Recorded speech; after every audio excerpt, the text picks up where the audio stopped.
Baby, but I'm gonna find you. We had a quarrel, and I let myself go. I said so many things he didn't know, and I was so bad.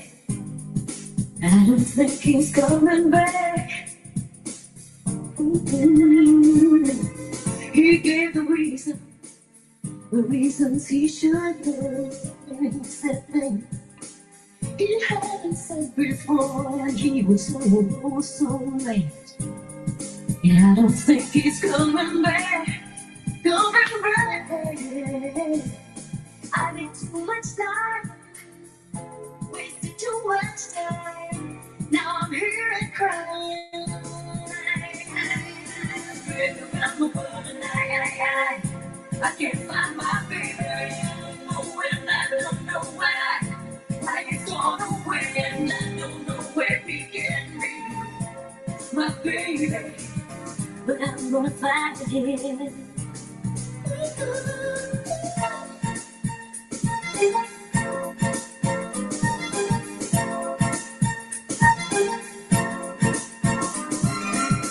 So open-hearted, you never did me wrong. I was the one. All right. City, state, country. Where you tuned in from? City, state, country. Let's hear it. If you're not from America, let me know what country you're tuned in from. Let's do a quick roll call real quick so we can get into it. We got a lot of ground to cover tonight. I am so excited to be here. This is going to be fun. Tucson, Arizona. Thank you. Hey, Latrina. West Palm Beach, Florida. Napa. Hope to be there soon. Denver. Ozark, Alabama. Thank you. I'll be in Alabama soon. Bermuda. Nashville. Queens, New York. Be in New York soon. Richmond. Kansas City.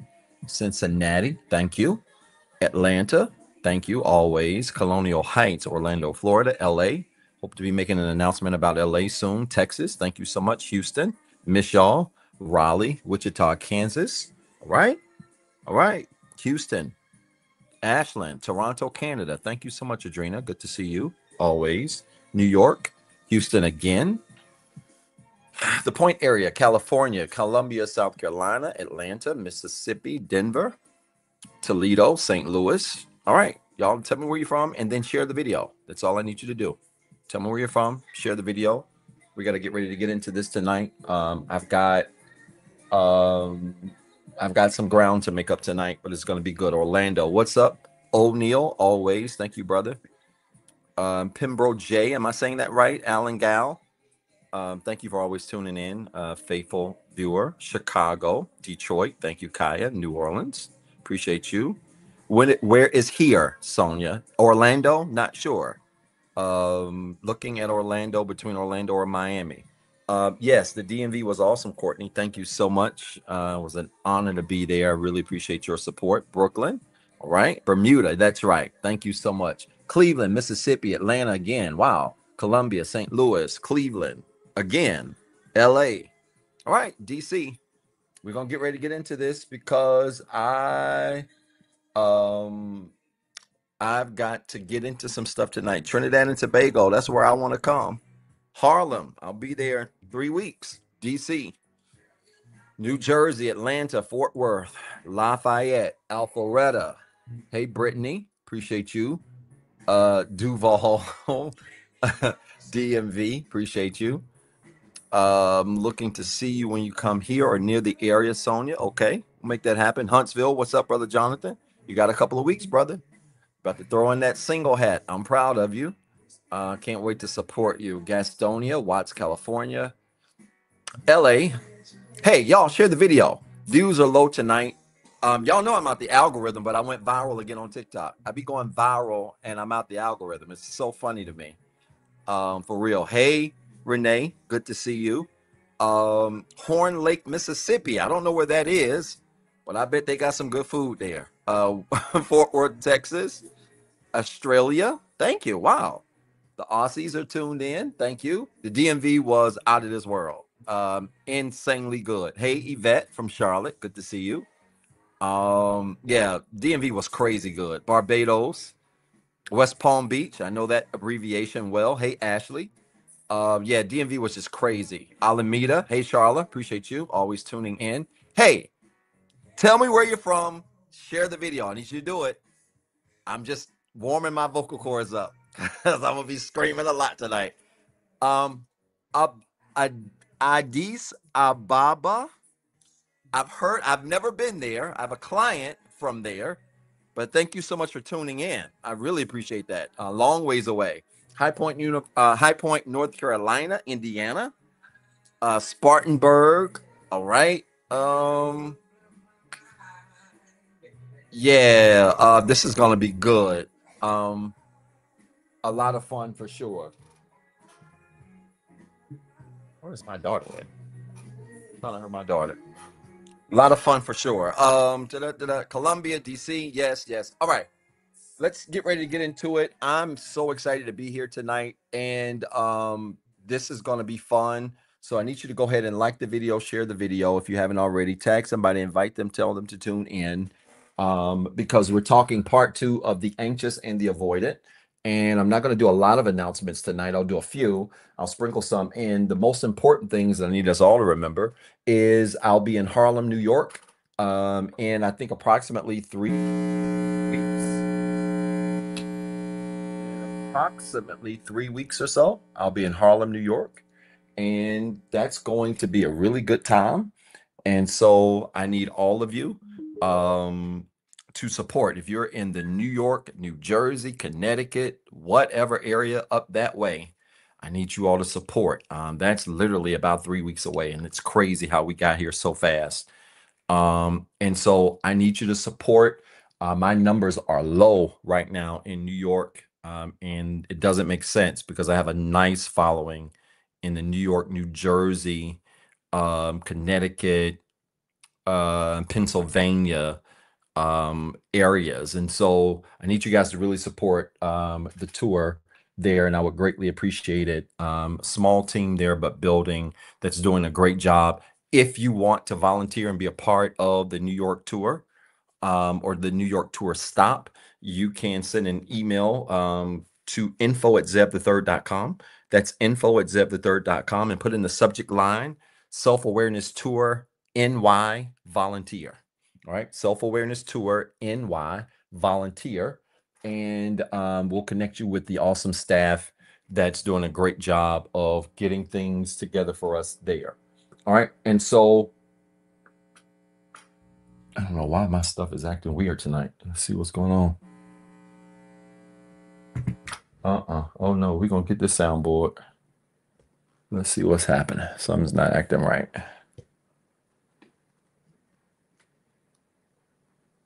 So we're gonna see y'all. Yeah, so if you want to volunteer, make sure that you send an email to info@zebthethird.com, and we'll do what we can to get you on that team of volunteers. Again, very excited about being in Harlem, New York, and really grateful for the opportunity. I've got, yeah, time is really flying, and this is like I think stop 4 or 5. I'm losing count already, and yeah, it's just really going by fast. But it's going to be great. Yeah, the soundboard is coming. I don't know what's going on, y'all. Just give me a second. Here, I'm having technical difficulties. I think I may have knocked the cord out earlier when I was doing some crazy stuff. Um, this is symptomatic of my day. It's been like this all day today. But we're gonna get this board, and there's a slow fly in my house, probably because I've been having all of these cookouts. Um, I have clearly become the house and neighborhood dad, which is cool. Um, and I enjoy the kids, so I've been having cookouts over here. Hold on, y'all. Uh-oh, we got action. We got action. Why is it so low?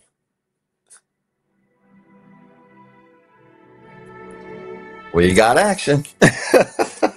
Oh my God. We got action. So, um, I need you to support Harlem. Seriously, I need some support in New York. So, if you're in that area, you're thinking about another stop. Chicago's right after New York. But I need you, even if you got to get on a plane, I need you to get there. The tour is really outstanding and probably the best feedback that I've heard so far about the tour is how people have ended up meeting people from online that they see on the lives, you see in the comment section, and how people are getting the opportunity to be in rooms with like-minded people. And I think that's awesome because it's really giving pause for what what 2026 has in store. And I won't talk much about that right now, but do have some plans for 2026 to kind of bring all of this together in a different and a much bigger way. So we're just warming up. But I would love for you all grab a plane ticket, do something, get on the train, especially if you're in train distance, and that's anywhere from DC up. You're in train distance, grab your train ticket and come. It's going to be great, great space in Harlem, and can't wait to see you there. Let me thank all of my supporters and subscribers. Thank you so much.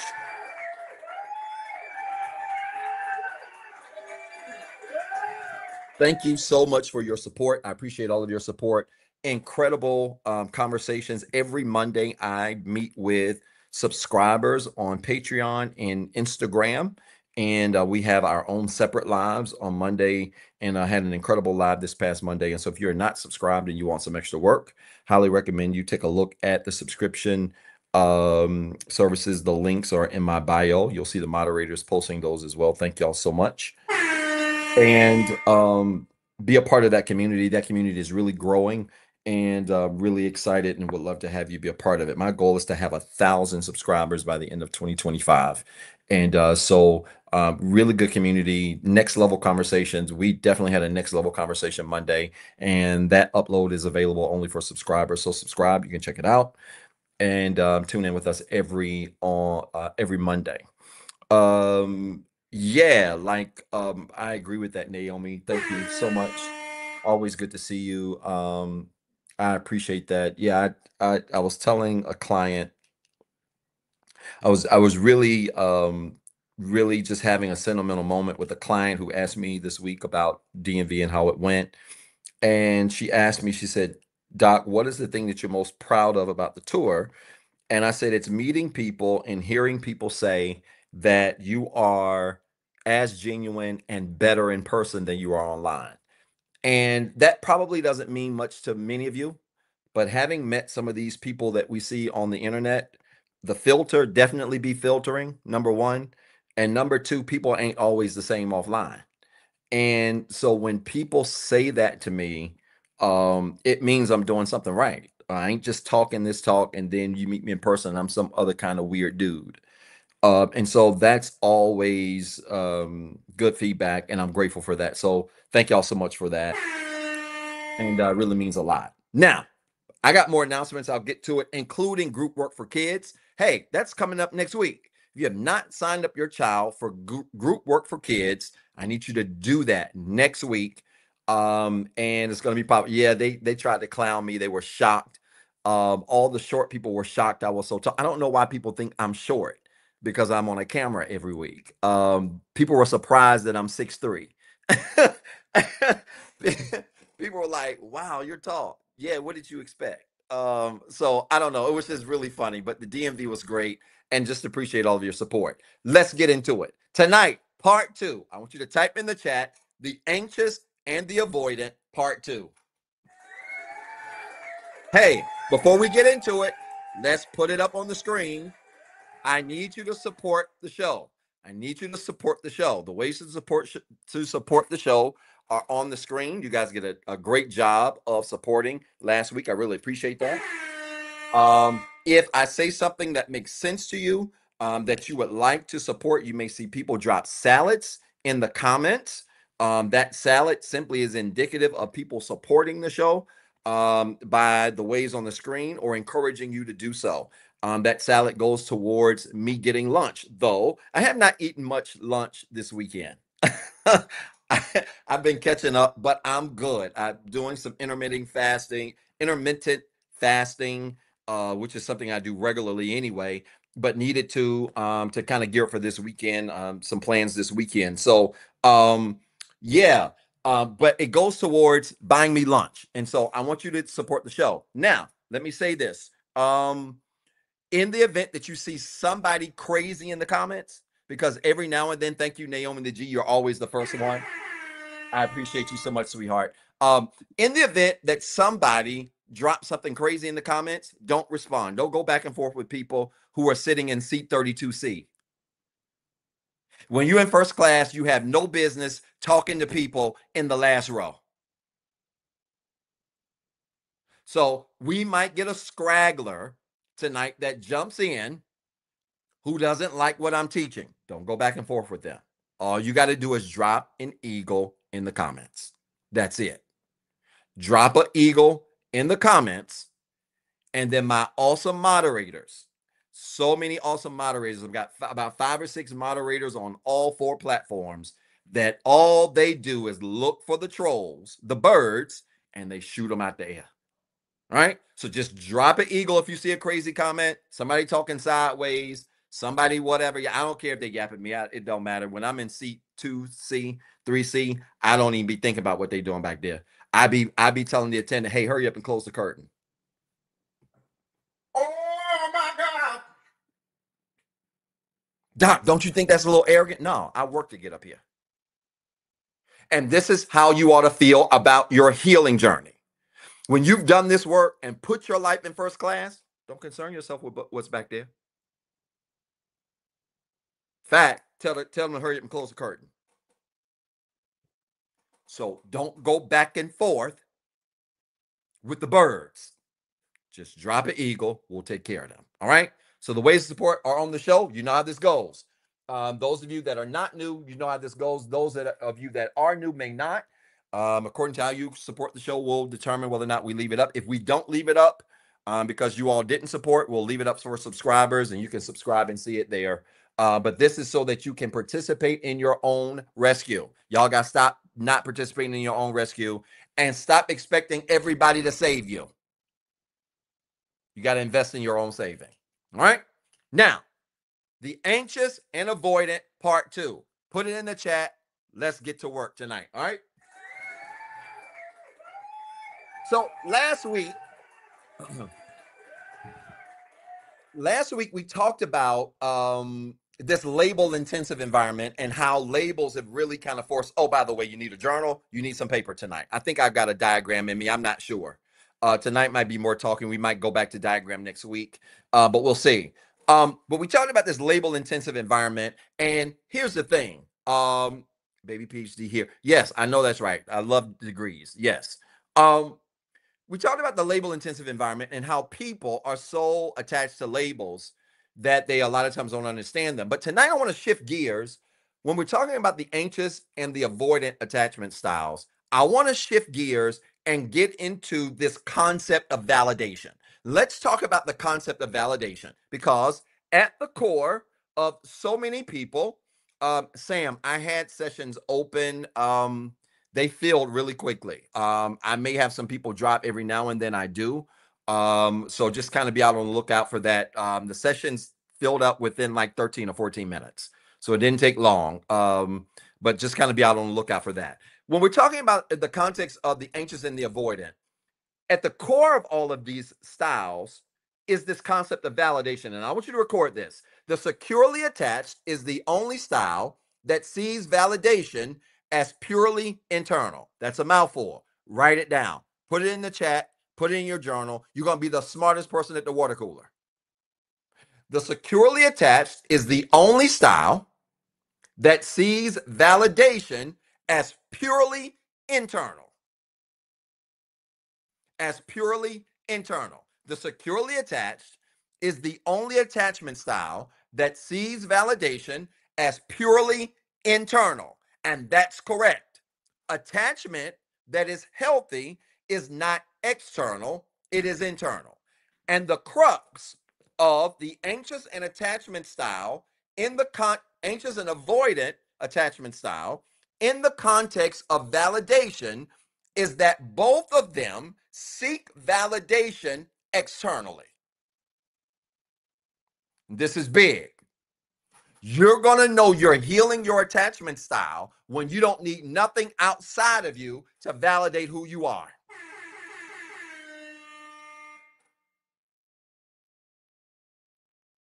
Doc, why you wear the hat? Doc, why you do this? Doc, why your video's 10 minutes? Doc, why you? Because I want to.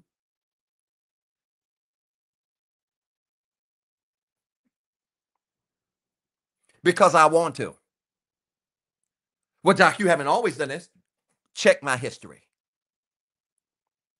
Why don't you go to my page and scroll all the way down to when I first started doing this and I was doing 12-minute videos and people were like, hey, man, you're good, but this is too long. Nobody's going to watch. And I did it anyway. You know why? Because secure people don't need your approval. I want you to record that. Secure people do not need your approval. And you're going to know your attachment style is working when you stop needing the approval of everything or everybody else but you.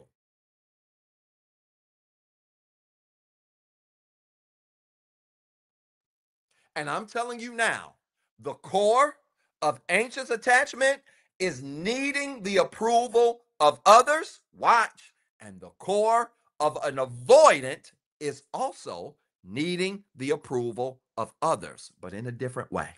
We're going to talk about it. Which is why, y'all, you're not going to be a people pleaser and be secure. Oh, my God. Let me tell you what you can't be and be secure. You can't be a people pleaser. Oh, my God. You can't be an overthinker. Oh, my God. That cut out half of y'all. People pleasing, overthinking, cut out 3/4 of y'all. You know what they both got in common? Do you know what overthinking and people pleasing both have in common? The approval of something else. Oh my God. People who are overthinkers and people pleasers have to have approval outside of themselves. And you're not going to be a people pleaser or an overthinker and be secure at the same time. Doesn't work that way. Hey, IG, like and share the video. I'm probably not in the algorithm. I've been out the algorithm now for IG for a while. I don't know what's going on with why y'all don't like my material. Just probably because it ain't ratchet. Maybe I'll just hire some women to just twerk, and then maybe I'll be back in the algorithm. Oh my God. Like the video, share the video. But they have that in common. Overthinking, people pleasing. And neither one of them are symptomatic of the secure.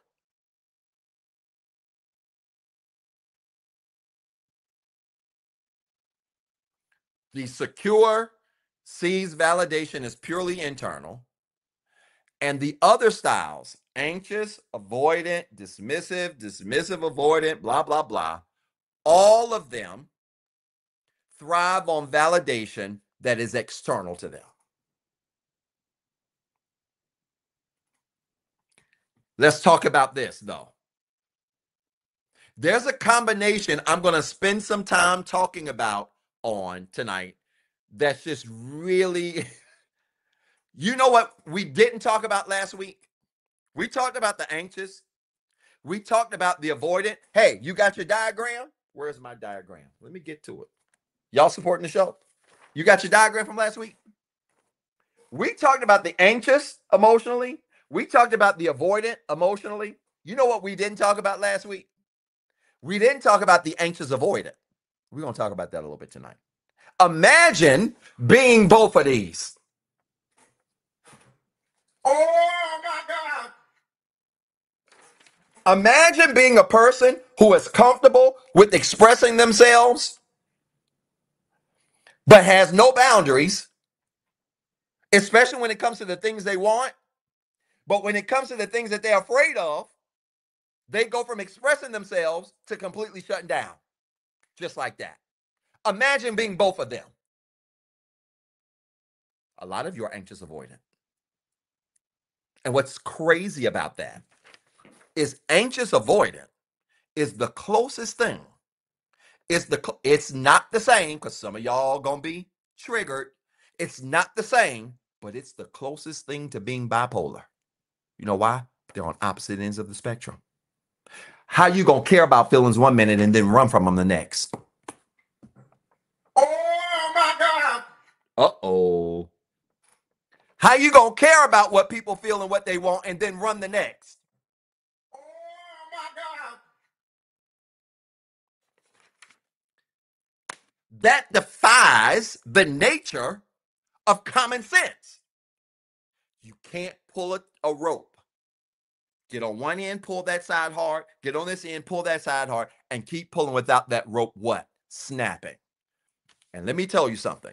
If you're anxious avoidant, the anxious avoidant, if I'm being 100% honest with you, the anxious avoidant, for them, the need for validation will make your behavior erratic. The greatest word to connect to the anxious avoidant, I want you to put this in the chat: erratic. ERRATIC. You know what makes your behavior erratic? Because one minute you care, the next minute you don't. Oh, I'm getting warmed up. This is going to be so good. The one minute you chasing, the next minute you running.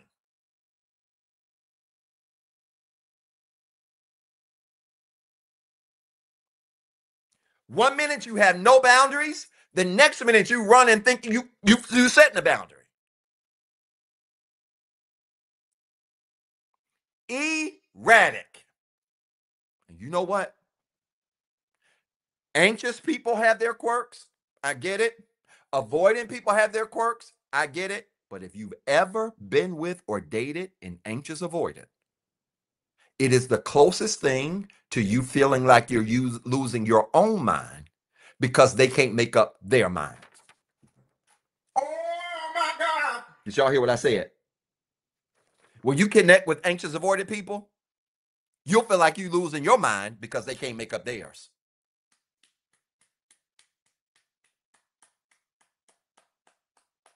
Oh, y'all not supporting the show. I'm looking and y'all not supporting, and this is going to come down.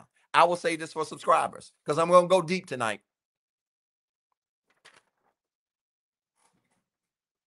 The anxious avoidant, their need for validation makes their behavior erratic. Why? Because they function on two ends of the spectrum.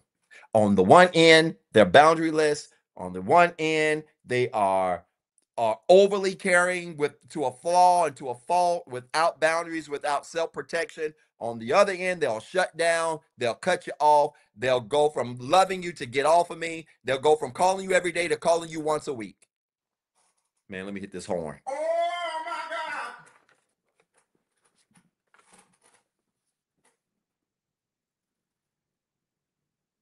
Watch this.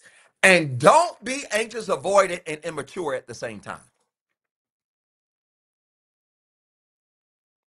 Because when you're anxious, avoidant, and immature, what you choose to be will be contingent on the situation at hand. Watch this. When you are anxious, avoidant, and immature, what you choose to be, whether anxious or avoidant, will be contingent on the situation at hand. So if the situation demands you being caring and boundaryless, you'll be that. And if the situation in your mind merits you running, you'll be that. You will determine whether or not you're anxious or avoidant according to the situation, which is what makes you a manipulator. Anxious, avoidant people are master manipulators.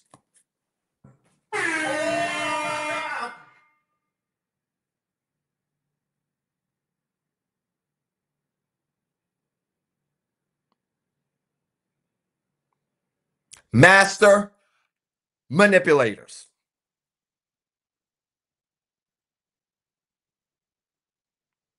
Because they will allow the situation to determine how they show up. And a lot of times it's based on their own selfish needs.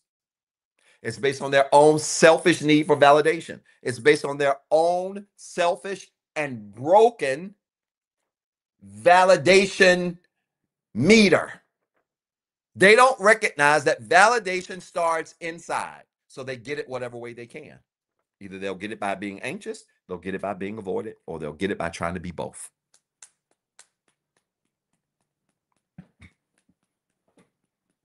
Now watch this. Some of you are anxious avoidant because I see the comment in TikTok, and it's a really good one, Anna J. You write in my notes here. When we talk about being a manipulator, some of you have been accused of being a manipulator, and you were confused. I'm not a manipulator. How dare you call me a manipulator? But hold on.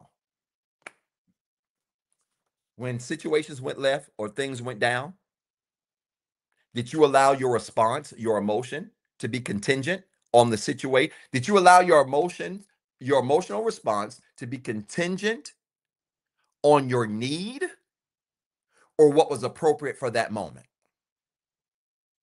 Listen to what I'm saying. Did you allow your emotional response to be contingent on what you needed or what was appropriate for that moment? If your response was contingent on what you needed, either anxious or avoidant, that makes you a manipulator.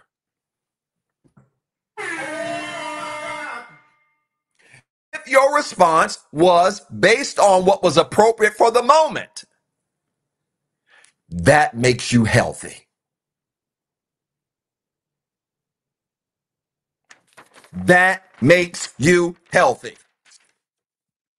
So this is why some of you have been called manipulators. You didn't understand it.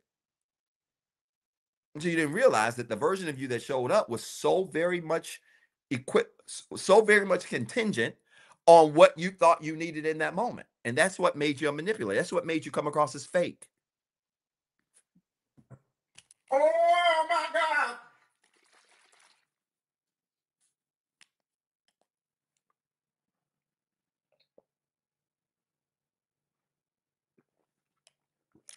Good question.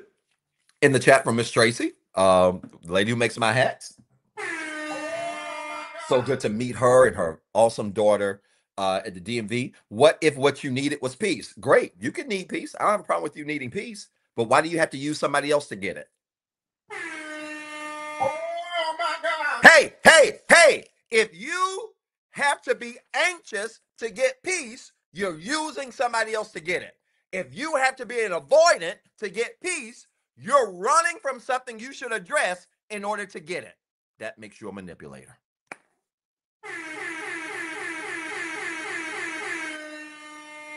Y'all want an example that's going to hurt y'all's feelings?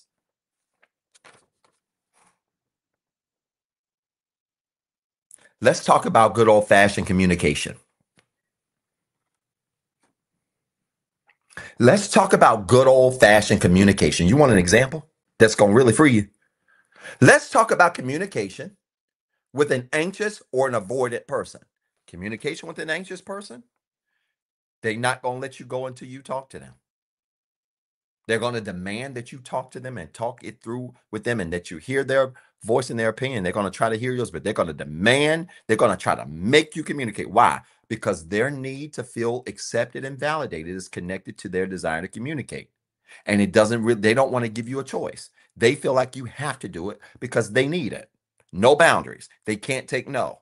An avoidant, if they don't want to talk, they ain't going to talk. They're going to shut down. They'll block you. They'll start running. And they do it because of their need and their inability and their desire to not want to address what needs to be addressed. Watch this. What about if you both? If you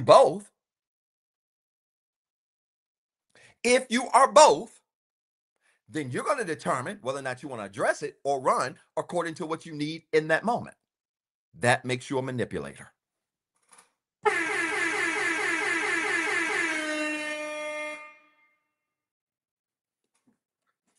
Let me tell you how the secure is different. The secure, if you want to have a conversation, the secure might even think that that conversation really doesn't even have any validity. The secure may not even be interested in having the conversation because they don't even really see a real problem with you or even have a problem with you. But the secure is going to be willing to listen to you if you want to talk, or they're willing to accept you if you want to run. because they ain't going to chase you. So the secure is going to let you talk and try to express yourself and try to understand you. And that helps to soothe in many ways what the anxious person is. Now, a secure person ain't going to let you stay there because eventually you're going to get on a secure person's nerves. They're going to be caring in the beginning, but after a while, you're going to get on a secure person's nerves. But they will be open to be able to listen to you and for you to express yourself. And they're going to teach you how to express yourself, but with boundaries. And that boundary oftentimes is going to be like, okay, I've heard you. Now I need you to listen to me. Oh my God. But when an avoidant don't want to talk to a secure person and they decide to shut down and run, a secure person is going to open the door and say, bye.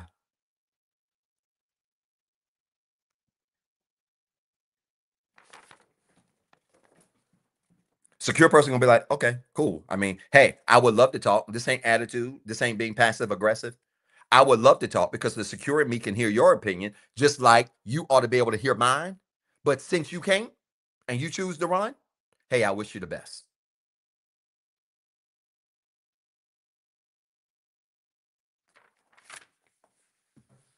Oh my God.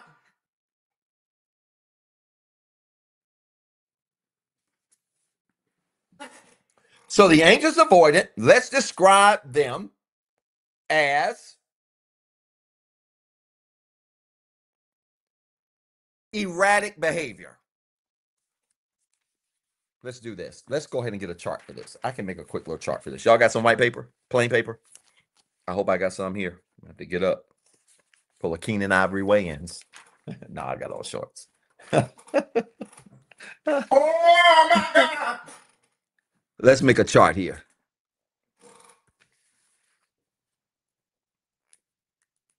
Let's make just a simple T chart.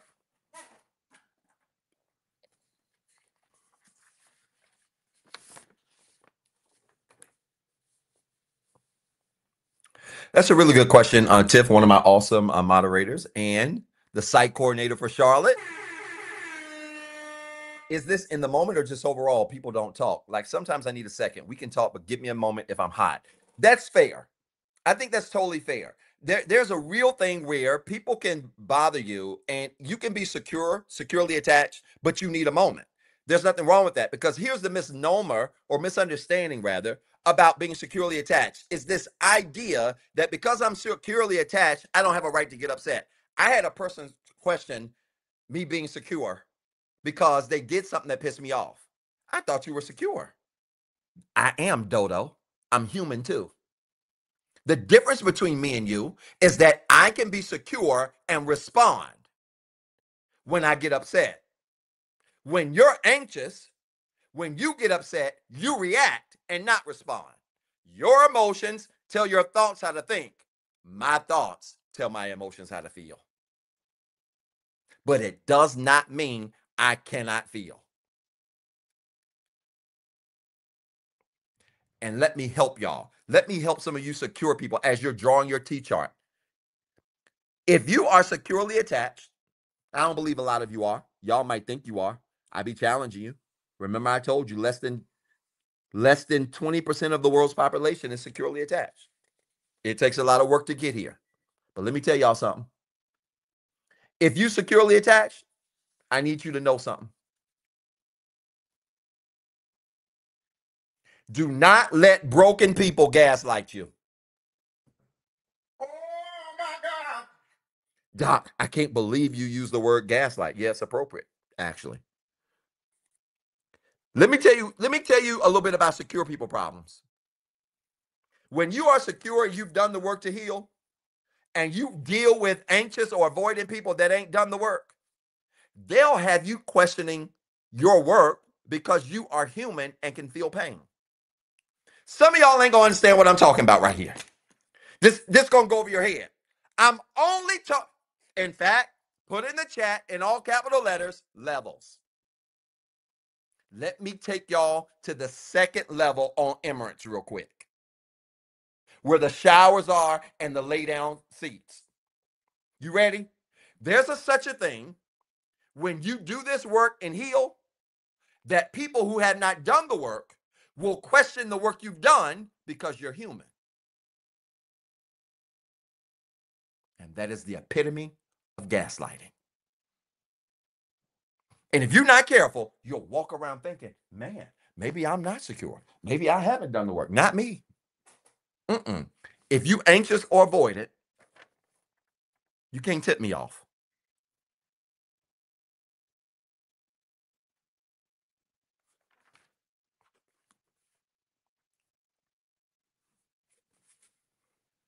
Doc, don't you think that was a little rude? So what?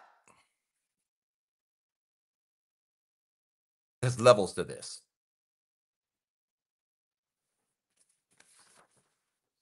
And they really believe that.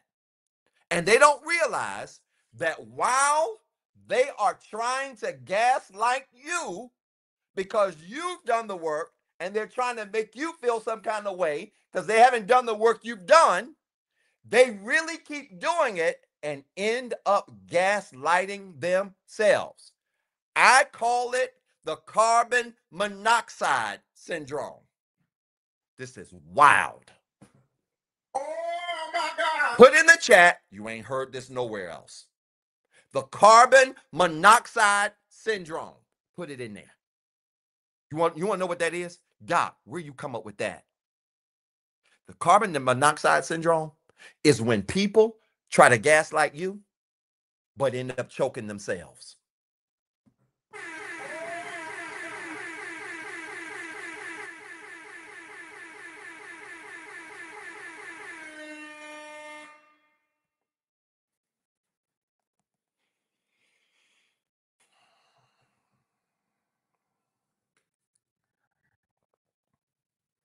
The carbon monoxide syndrome is when people try to gaslight you and end up choking themselves.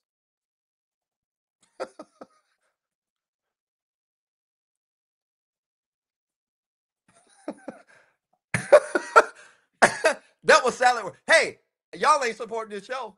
Y'all not supporting this. You will never hear anybody else teach gaslighting like that. And I'm only talking to secure people. Because when you secure, people will try to gaslight you.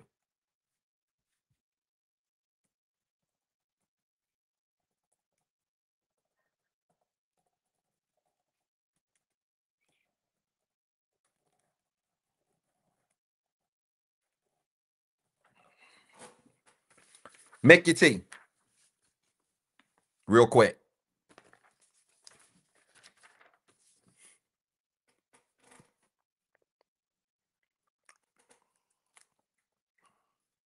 This making sense?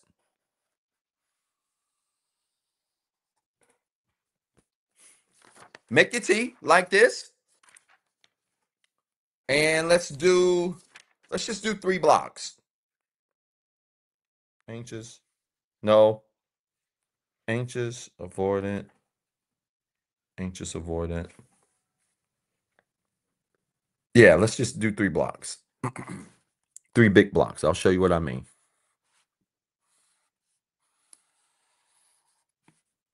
Doc, why don't you get a whiteboard? I don't want one. I like doing it like this. It gets my creative juices going. Oh, that was a short block. We're going to make it work.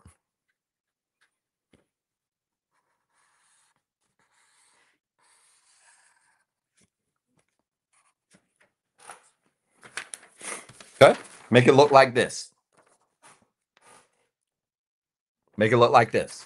At the top, in the top left-hand small box, I want you to put attachment style. Use a different color. I want you to put attachment style.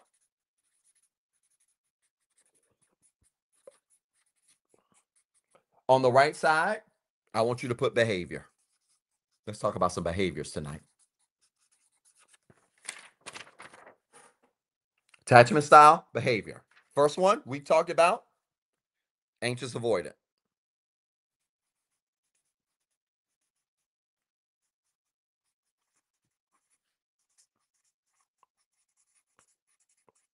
And I want you to write down some behaviors here. The first word we wrote down or said was erratic. Okay, anxious avoidant. Anxious avoidant. behavior or behaviors. Erratic. I want you to put another behavior under there. Emotional whiplash.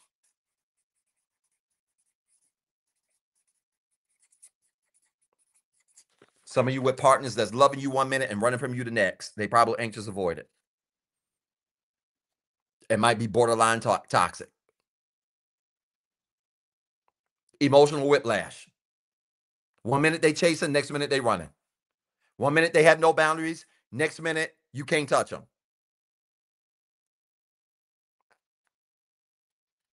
And it's all predicated on what they want in that moment, which makes them not only selfish and self-centered, but it makes them the opposite of secure.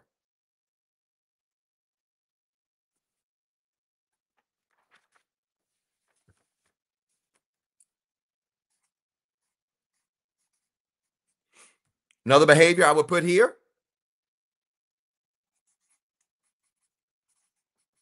Some of y'all ain't gonna like this.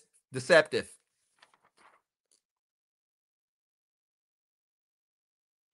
Deceptive. You know why you're deceptive? It's not because you're a bad person. You're deceptive because we don't know what we're going to get from you from 1 minute to the next. Hey, it's better than writing bipolar.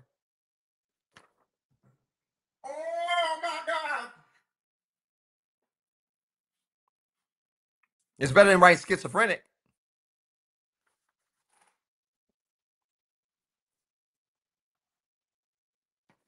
Deceptive.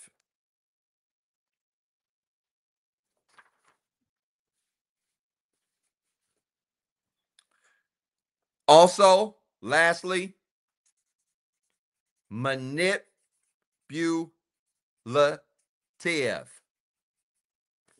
Manipulative. There's that slow country fly. Where is it at? Manipulative.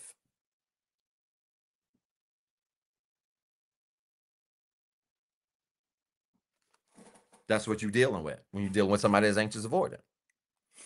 All right? Let's go deeper.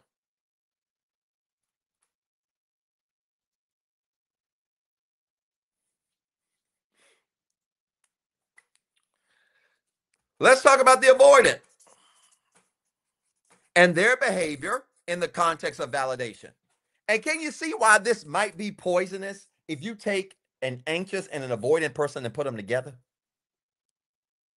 This is what the series is about. That if you take an anxious and an avoidant person and put them together, you in essence gonna have a relationship that's erratic, emotional whiplash, deceptive, manipulative, unpredictable. That's why anxious and avoidant people don't go well together. You don't know what you're gonna get from 1 minute to the next. And I know this young, broken, toxic culture thinks, oh, Doc, I don't want, because I've had women tell me this on calls. Doc, I don't want to be with a man that's predictable. I don't want to be with somebody because that's boring. Let me tell you something. Let me tell your broken self something. When you heal, man or woman, because it ain't just women that say this. It's a lot of men that's like this. I don't want a doctor. I can't predict it. Okay, well, go right on ahead. But let me help you. When you heal and become secure, ain't nothing more comforting than predictability.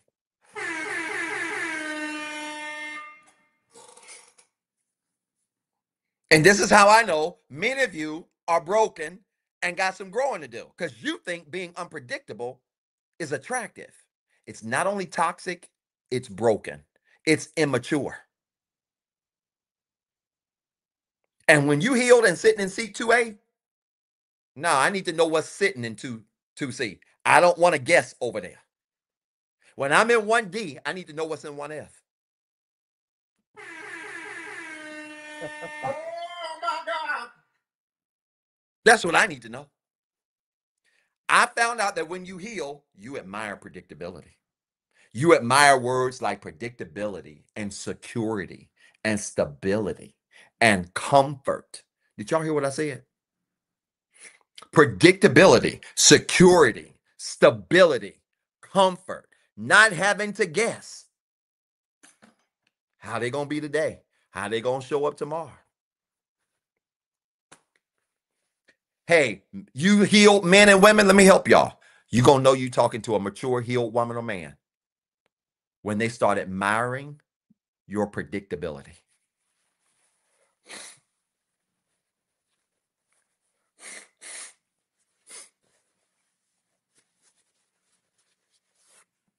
When they know what they can get from you and gonna get from you every time they engage you. Not this anxious avoidant crap. Erratic, all over the place, emotional whiplash, behavioral whiplash, all of that.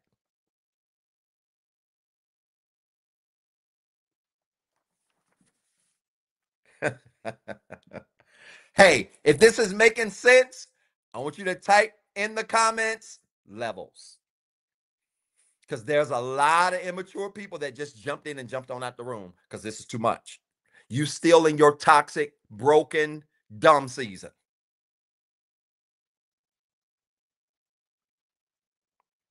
A lot of us are in this secure. Hey, baby, if I got to guess what you are today, if I got to guess how you going to show up today, if I got to guess who you going to be today, I'm just not interested. Hey, this is secure guy talking here. If I got to guess who you going to be today, if I got to guess how you going to show up, if I gotta guess how you gonna respond, listen, you ought to be so healed that if something go down, I can know what you probably said or did, and I won't even there. That's how predictable you are. You gonna know you healed when somebody's connected to you and something goes down with you, and they ask that person about you. They can say, "Nah, that don't sound like Zeb. Zeb does this. Zeb does that. Zeb responds like this." Some of y'all attach to people when something go down, you honestly don't know what they might do. And let me tell you something. If you attach to somebody and something goes down and you don't have a clue how they're gonna respond, they ain't secure. Oh my God. Levels. But I'm gonna let y'all live and stay with your unpredictable, broken dudes and girls. Stay with them.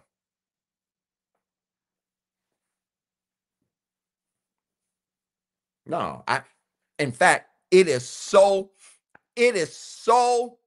great over here in this secure space that when you are with somebody that's secure, you might even hear something about them. Let me give y'all next level stuff.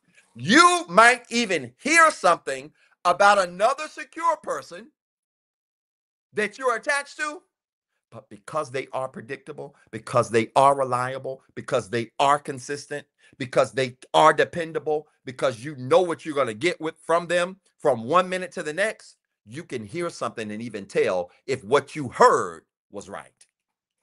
Oh my God. Nah, that don't sound like Naomi. Nah, Naomi, she might not be perfect, but Naomi's always been trustworthy. She's always shown up when I needed her. She's always been dependable when I needed her to come through. She's always showed up when I expected her to come through. I don't know. Maybe she had a bad day. I have no idea. I can't speak on what I don't know, but I'm just going by what I know. That's the conversation of people that have shown themselves to be secure.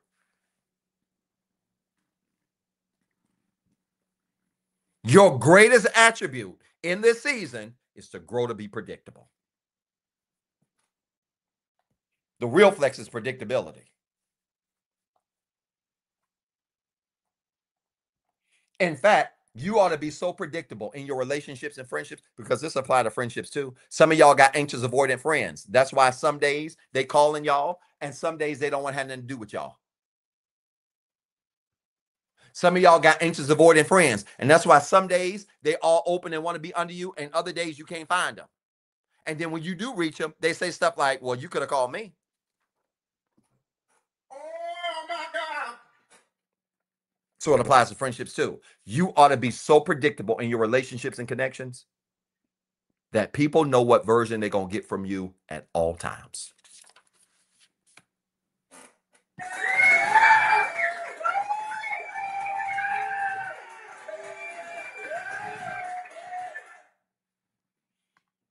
All right, let's go to avoidance.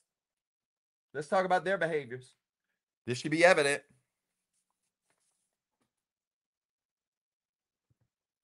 Hey, like the video, share the video. Y'all supporting the show?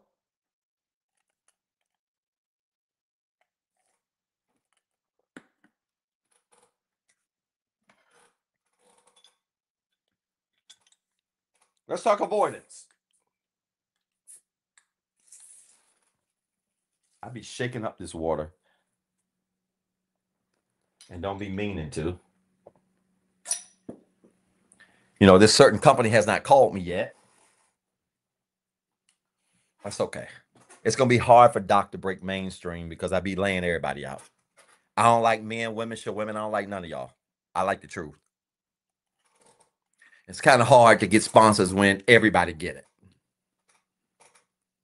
So one day, y'all, one day you'll look up and my tour will be sponsored by, some great big grand name somewhere. But well, let me tell you what I ain't gonna do. I'm not gonna change what I am to be sponsored. Mm-mm. No, I don't like nobody that much. I like the truth. I've been called to tell the truth and to heal people in the process. So if I never get a sponsor, then this is just what it's gonna be. I'll do this for the rest of my life. Thank you so much for your support.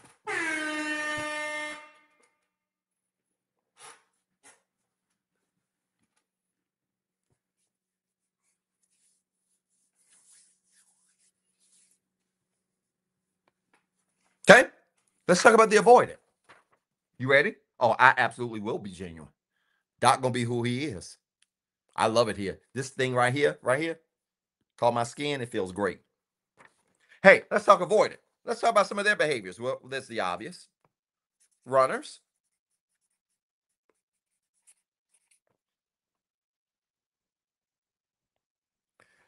Avoidance could be runners. We talked about that. No need to reiterate that. Let me give you something else that goes here. Avoidance can be very dismissive. Thus, the attachment style that says dismissive, avoidant. You've ever heard of the style dismissive, avoidant? Avoidant and dismissive. You never heard dismissive, anxious? Doesn't exist. Dismissive, avoidant makes sense though. They're almost like first cousins. That sometimes a byproduct of avoiding a situation is being dismissive. So the idea of being dismissive becomes a mechanism to avoid situations, dealing with things, addressing things. Instead of addressing it, we dismiss it. How do we dismiss it? We may dismiss it by running. We may dismiss it by being cold. We may dismiss it by being rude. We may dismiss it by being manipulative, gaslighting. Y'all like that word? Oh my God. Avoidance.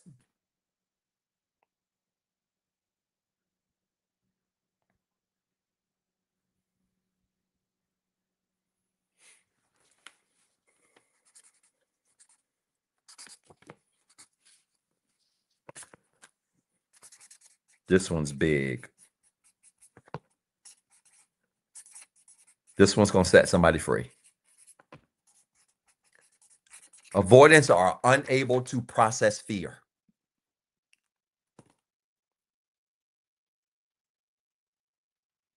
Avoidance struggle with processing fear.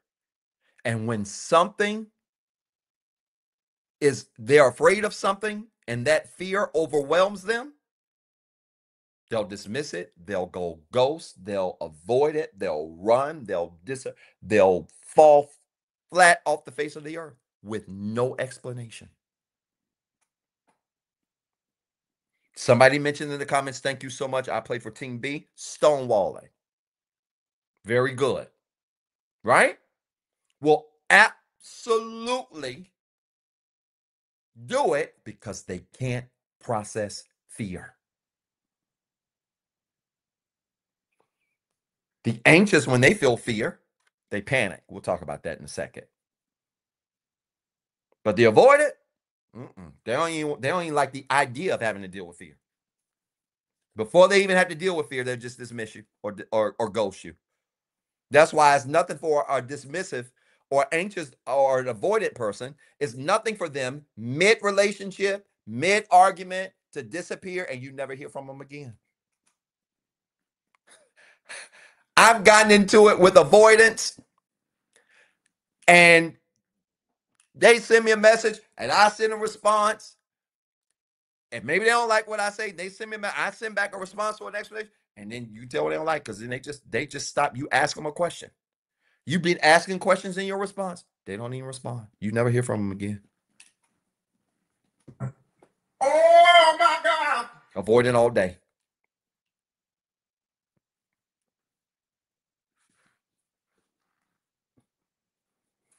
And that's because they struggle with processing fear. Y'all, don't worry. We're going to talk about how we can heal these styles. We're going to get to that. But in the meantime, if you're anxious and they avoid it, and y'all together, you need to either heal this right away. You need to think about doing something else.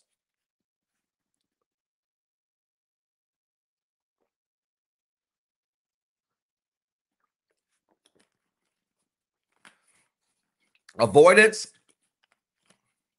unable to process fear.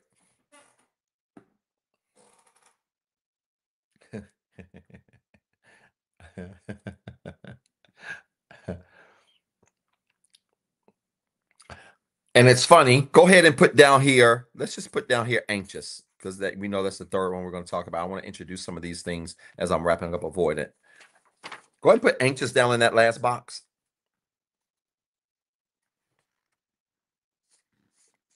Oh God, two anxious people are together.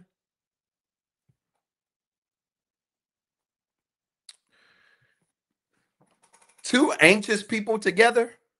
What's the best way to describe that? Fatigue.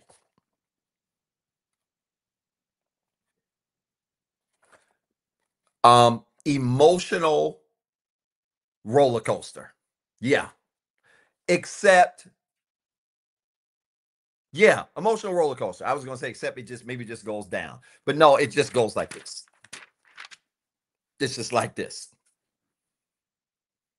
Anxious and avoidant, they're gonna decide, an avoidant is gonna decide if they're gonna get on the roller coaster at all. They might not even get on the roller coaster and make you ride it yourself.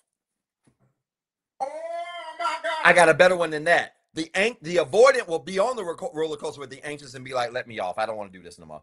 And then you will be mad and stuck on the roller coaster trying to get them to come back, and they just walk off and leave the amusement park. Oh my God. But two anxious people, imagine two people riding a roller coaster and they're getting sick on it, but they decide instead of getting off so they can feel better, they stay on the roller coaster because they believe that if they stay, it'll get better. That's what it's like for two anxious people to be together. It is emotional chaos that they refuse to leave because they think staying will correct it. Good gracious. Oh my God. Good gracious. It is two people that stay, and I have had client couples like this. They very much come across as sweet people, open people, caring people. But just imagine a man and a woman on the screen and both of them crying. Imagine a man and a woman on the screen and both of them are crying. And they're both talking about their problems, and both of them are so emotionally wrecked that they can't even describe it because both of them are in utter emotional chaos. It's the roller coaster. They like this and they ain't getting off. We're going to stay on here and we're going to figure it out. And both of them are puking and about to throw up, but they feel like if you just stay on, it's going to get better. No. That's what two anxious people being together looks like. It's suicide.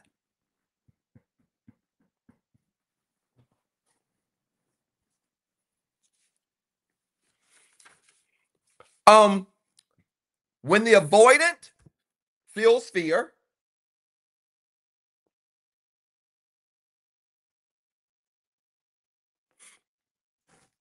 they run. I want you to put that next to the avoidant there. Unable to process fear, they run. So when the avoidant feels fear, they run.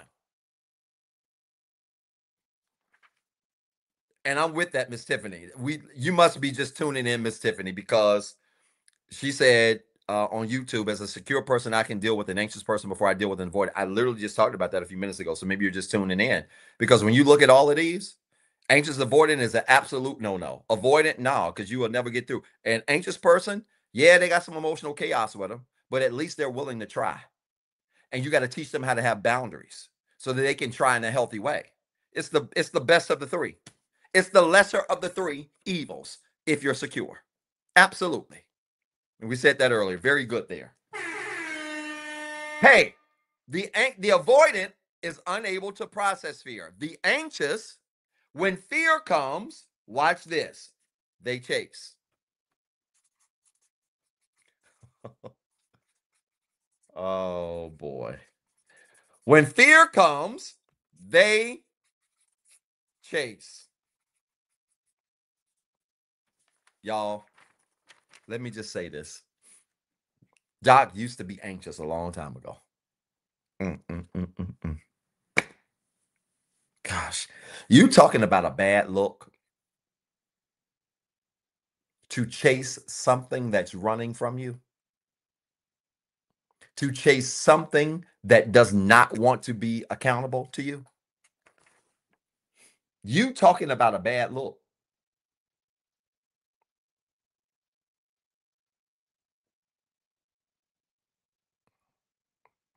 The anxious and the avoidant have to heal their relationship with their fears. Because if they don't heal their relationship with their fears, they will either run from them or they will chase what they should stop chasing for fear that if they don't chase, they're going to be without. Oh my God. Y'all not supporting the show. And I'm really getting upset because you're getting gems tonight. And I'm just getting warmed up. I got 40 more minutes.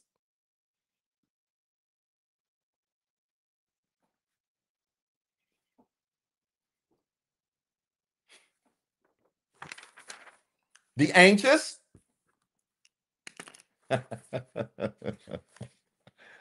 Oh boy.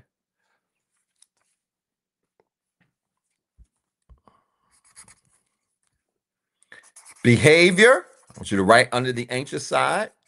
Where are my glasses at? Under the anxious side, I want you to write down behavior grounded in pseudo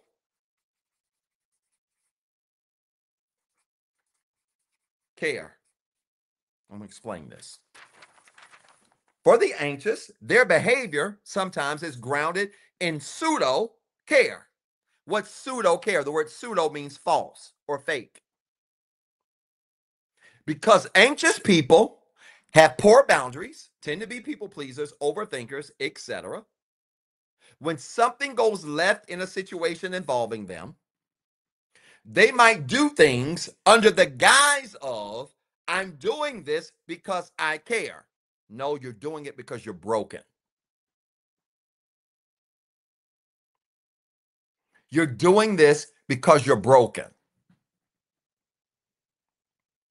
And if you're broken and with an avoidant who can't address their fears, you will soothe an avoidant and their fears when you chase them.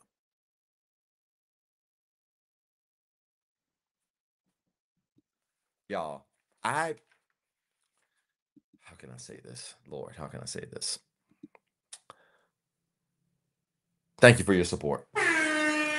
Um, when you're secure, you can even be getting to know people or have an interest in people and engage them in questions or conversation, and their responses will scream avoidant. And if you're anxious, you will think that continuing to pursue them is showing them that you care, when really continuing to approach them and try to chase them when they're clearly running from you or not expressing interest in coming towards you as you come towards them. You will think that coming towards them is showing them care when really it's desperation. It's really grounded in a fear that if you don't chase them, you may not get them.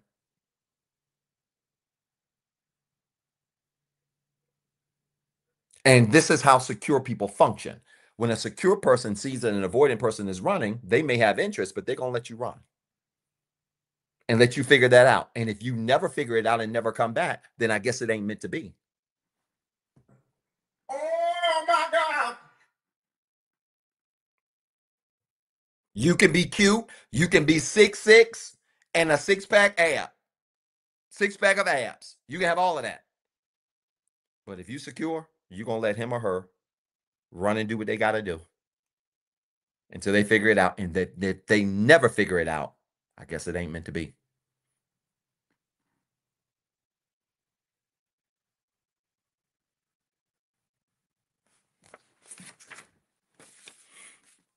Anxious people. Y'all supporting this show? You ready? Have what I call a make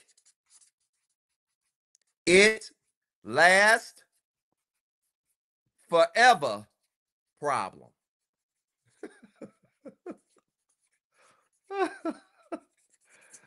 Anxious people have what I call a make it last forever problem. You're going to do whatever it takes to make whatever situation you're in that's soothing your fears and your anxiety. You're going to do whatever you can to try to make it last forever. I want this relationship to last forever. I want this connection to last forever. I want this relationship to be together. I want this person and my thing with them to be forever. You might as well hold your nose like Keith Sweat and start singing.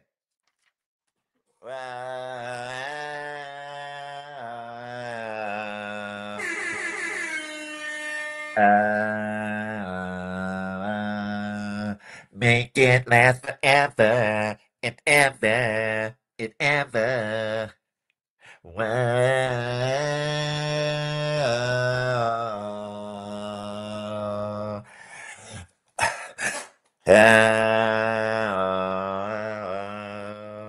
Make it last forever and ever. You might, the next time you around an anxious person that ain't got no boundaries, that's trying to make something that's broken last forever, hold your nose and start singing Make It Last Forever.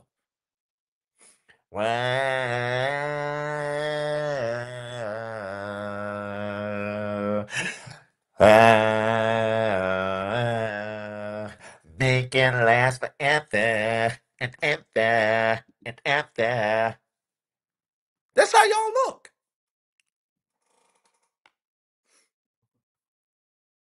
That's how y'all look chasing broken people.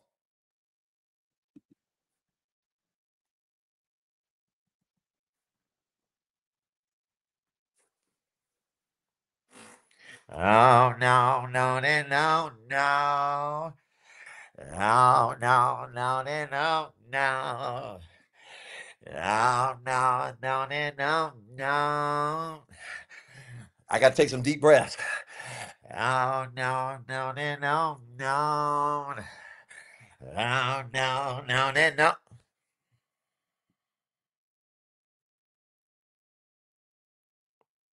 That's how y'all look to us secure people. When you chasing and begging and trying to make it last forever and they running. No, no, no, no, no, no.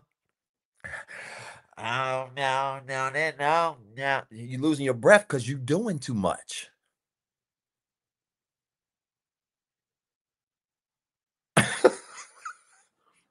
You gotta take deep breaths because you're doing too much.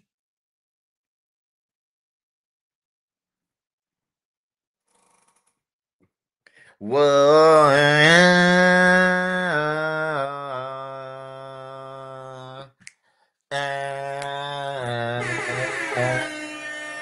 Make it last forever and ever and ever. Then next time an anxious person walk up to you with no boundaries, just imagine them being like this. And ever and ever and ever and ever. That's how some of y'all look. y'all mad at me. Hey, if this making sense, type levels in the comments.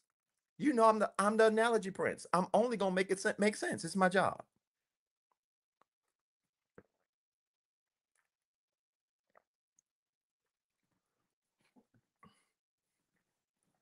Hey, if you secure and you dealing with somebody that's anxious, you want to help them break it. When they start acting boundaryless,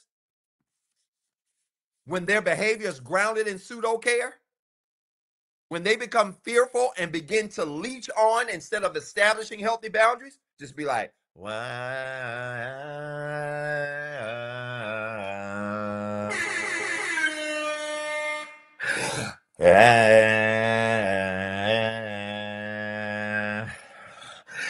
make it last forever and ever and ever. Make it last forever and ever and ever. That's how some of y'all look. Doc, don't you think that's embarrassing? We ought to bring shame back. That's the problem. It ain't enough shame out here. We need shame. I'm about doggone out of breath trying to explain it. And I know y'all out of breath chasing. Oh my God. If I'm out of breath singing it, I know you out of breath chasing. And that's why some of y'all can't catch your breath in some of these relationships. That's why some of y'all can't catch your breath in some of these friendships. You know why? Because if I'm out of breath singing that, I know you out of breath running. I know you out of breath chasing.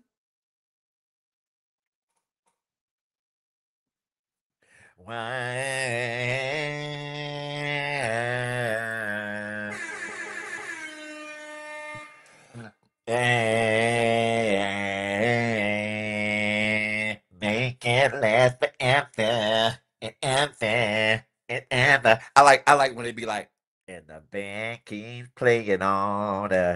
Oh no, no, no, no. And the running keeps running on.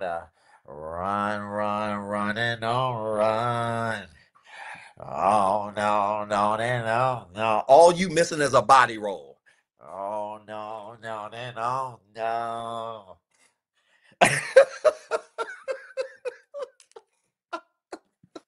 All you missing is a body roll, and a Jerry curl. Oh no, no, no, no. Oh no, no, no, no. Oh no, no, no, no. That's all you missing. That's all you missing. With your anxious, chasing folk self. By the way, chasing people who are running from you. Chasing people who have no accountability and no responsibility. And if I ever see you do it, and you my friend, I'm gonna just walk up to you and do this. Oh no, no, no, no. Oh no, no, no, no. Oh no, no, no, no. Y'all might as well be shimmying. Oh no, no, no, no.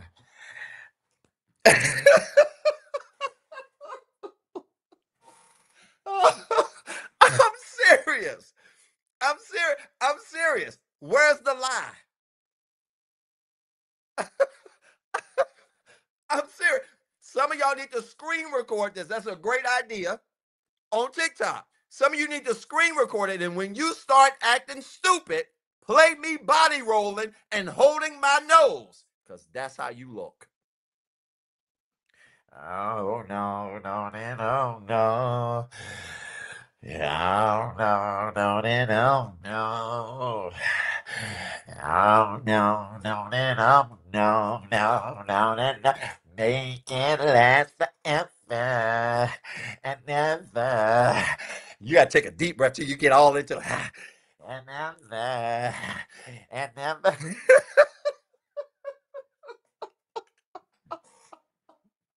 Something's wrong with me, and I love it. I love it. Something's seriously wrong with me. It makes sense though, don't I? I'm the master at making it make sense. So when you want to act stupid, just make it last forever and ever. That deep breath is when you got to take deep breaths to keep on chasing people, because you know you be running out of breath chasing. So you got to take a deep breath after every lap. Make it last forever and ever and ever.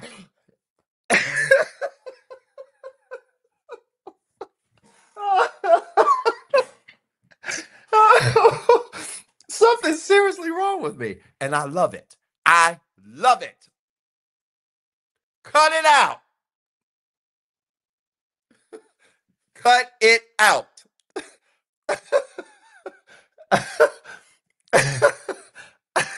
I'm serious. Cut it out and stop chasing people. I know some of y'all still don't get it. If you don't get it, rewind the tape about 30 minutes. Some of y'all not going to understand this. And some of y'all so anxious, you still ain't going to understand it. Because you think this is healthy, and it's not. Whew, that was good. Now I need to blow my nose. Fooling with y'all.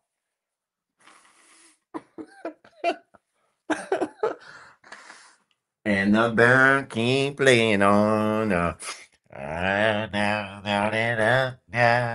Y'all love that, don't you? Uh-huh. The make it last forever problem.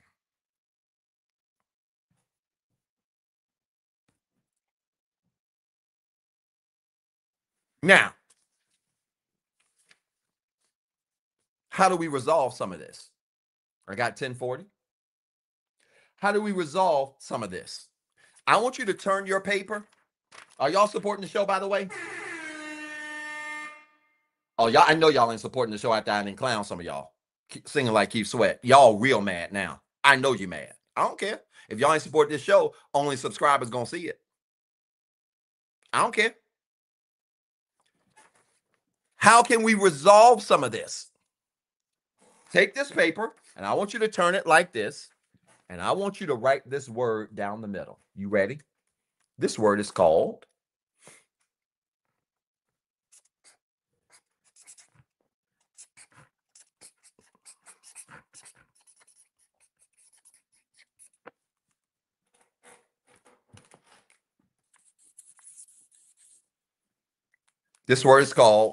fulfillment. The key to solving these behavioral problems as it relates to your attachment style is redefining what fulfillment is.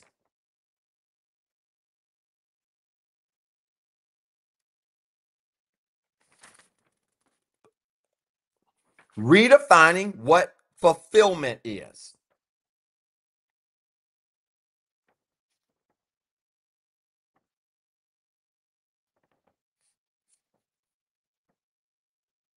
Oh, I'm gonna get a little serious because some of y'all, God, can you please just help us? I'm gonna help y'all, but I'm gonna make sure I drive home this ignorance first. You ain't gotta like it. Tune off. I'm gonna drive home this ignorance so you can stop doing it. This is my method. It works. 1,109 clients in 45 countries now. I know what I'm doing. Fulfillment.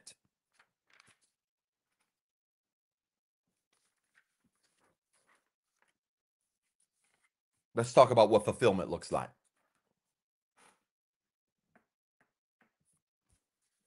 Just that quick. See, when you secure, you can cut it on and off.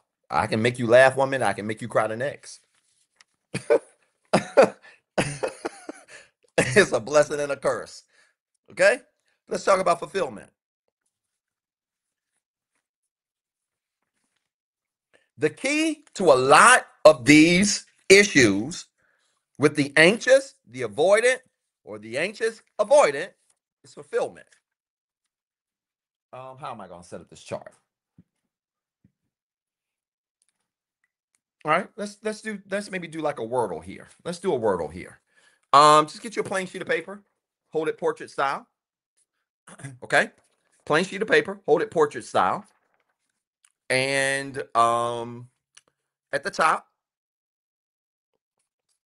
this is totally off script, but we're gonna make it work. It'll flow. It always does. Write the word fulfillment. I hope I spelled that right. I did. Write the word fulfillment, and maybe just put it in a little cloud. Let me switch colors here. Okay, write the word fulfillment, put it in a little cloud.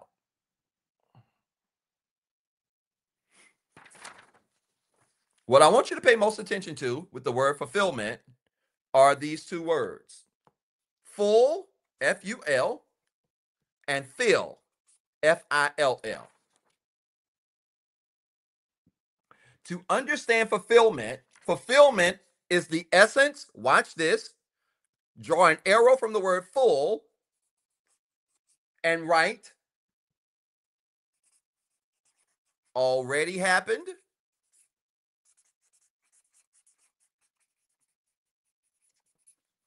like so. Draw an arrow from the word full and write already happened. Full, already happened. Fill, watch. Right? Needs to happen.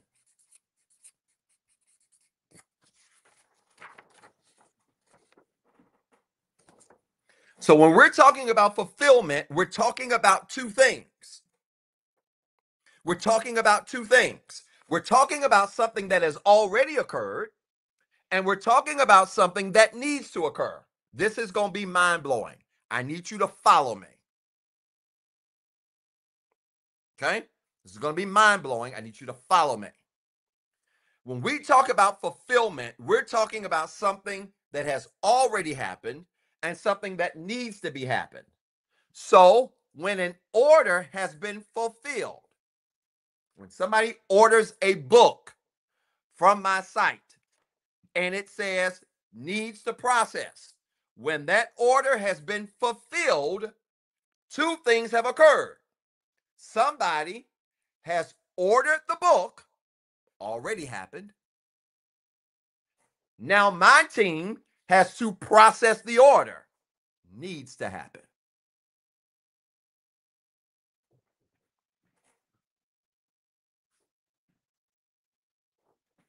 The book has already been ordered. Y'all stay with me. The book has already been ordered, but the order needs to be processed.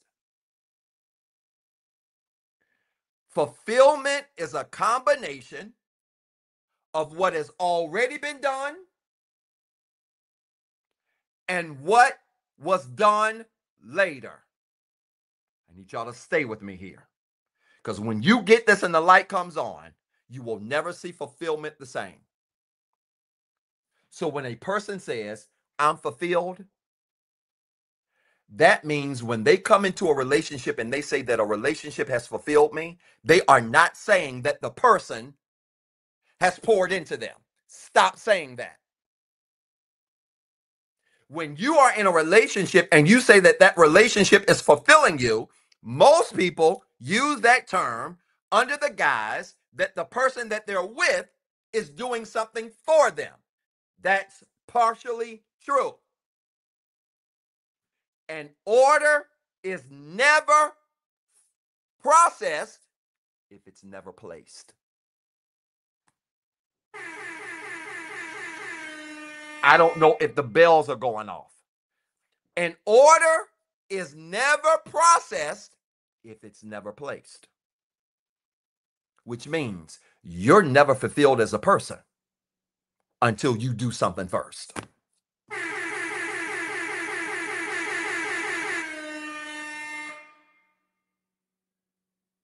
I don't see no comments. Y'all look confused. Is this a little too lofty? Fulfillment. Full. Already happened. Full. Something is full. It's already been filled. Fill needs to occur. When you are fulfilled, part of being fulfilled is placing an order so that whatever you're connected to can do their part better. I ain't sending none of y'all a book until you go online and buy it. Yet some of y'all still missing this.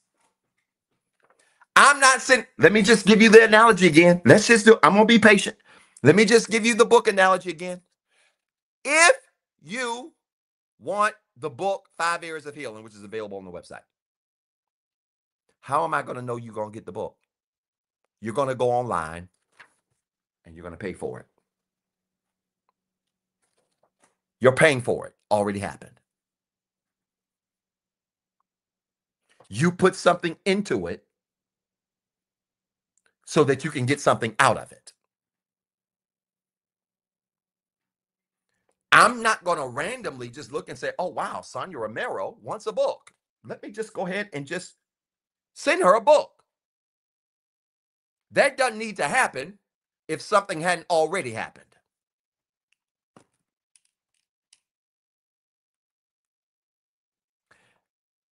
Sending a book don't need to happen if an order ain't already been placed. Guess what? you ain't going to be fulfilled either if you don't show up having already done something. And anxious and avoidant people, anxious and avoidant people are masters at this, because both of them expect people or expect certain things to happen, not realizing that their fulfillment is really connected to what's already happened. How did they show up? So when you say you not fulfilled, it ain't got nothing to do with somebody sending you a book. It could be that they never sent you a book because you never placed an order. You never showed up the way you needed to, full, so that you can be filled.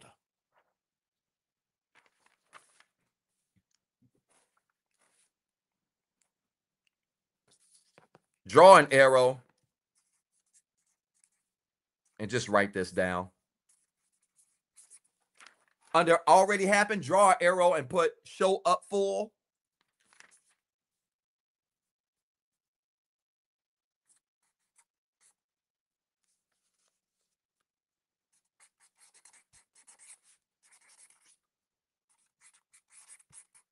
Draw an arrow to the right of show up full and write end up filled. This is fulfillment. This is the definition of fulfillment in a diagram.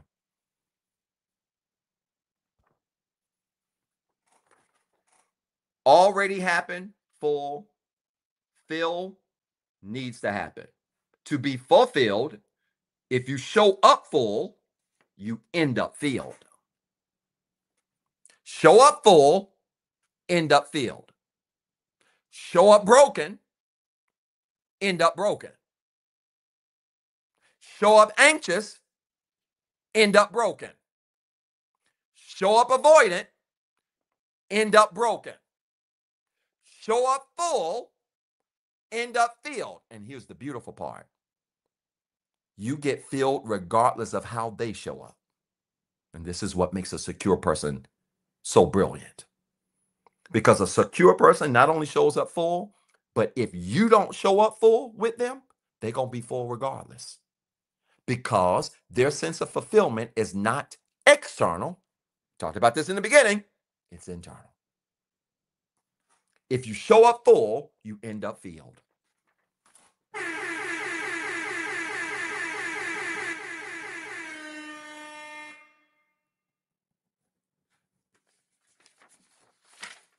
Oh, it's making sense now. Ain't that something? Y'all, come on. It's levels to this. I don't sit at seat 30C. You need a journal. You got to keep up on Thursdays.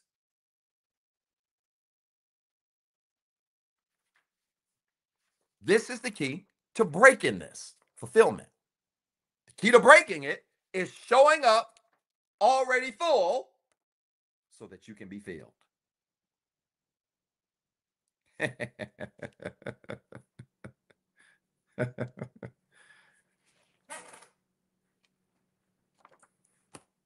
You've heard the phrase, as within, so without.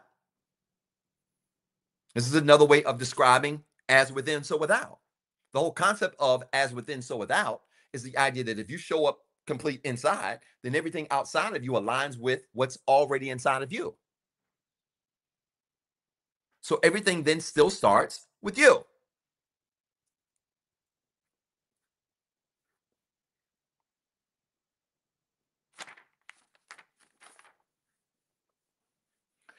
And this is important because there really is this belief, right?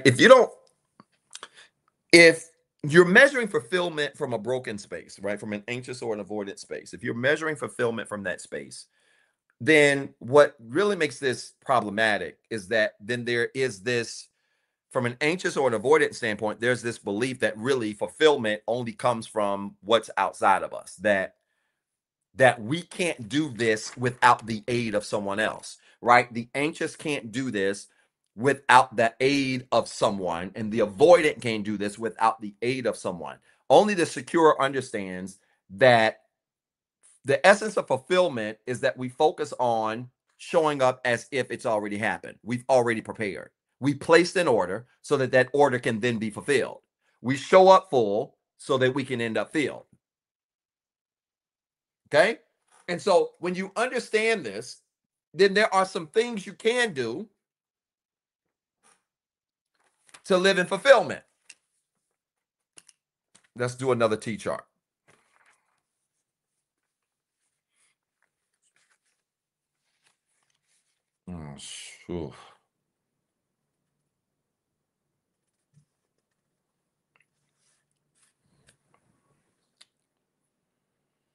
Oh, well, that's really going to get into fixing styles. Let me see what time I got.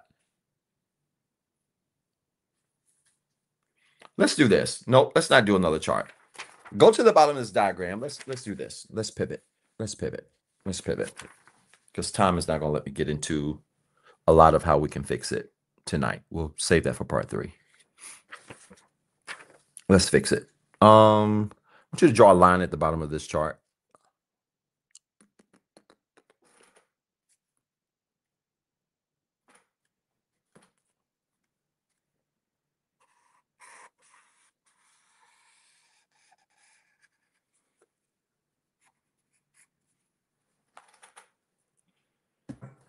Oh my God! I just hadn't done it in a while. Draw a line at the bottom of the chart. And I want you to write, let's just draw a double line.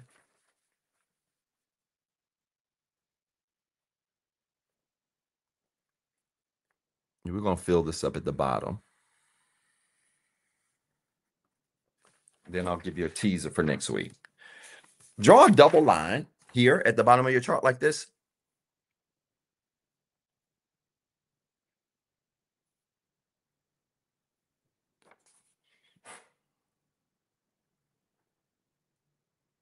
Okay. Draw, I appreciate you. Thank you, Nana Charm. That means a lot. Draw a double line, and I want you to write in this chart common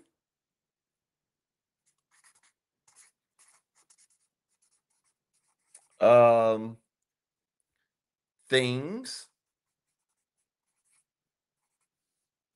used for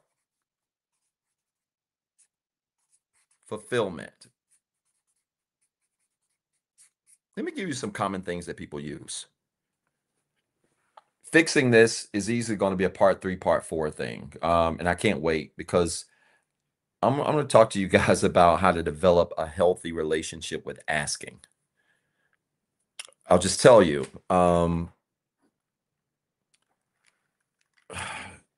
of the, I can't, I'll give you a teaser. Anxious people and avoidant people have a problem with asking. And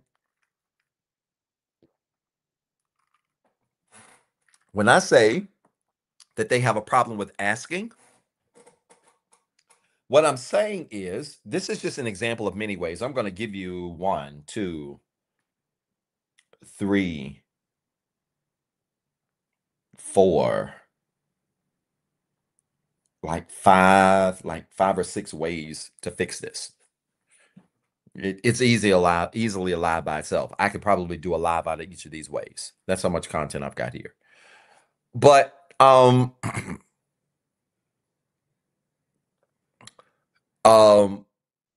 going on TikTok? Oh, we got a stray bird on TikTok. They're over there shooting them on TikTok. Thank you.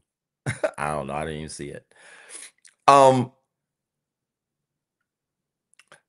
The anxious and avoidant have a problem with asking. They have an unhealthy relationship with asking in the context of understanding what it means to ask. And you don't ask. Asking is not begging.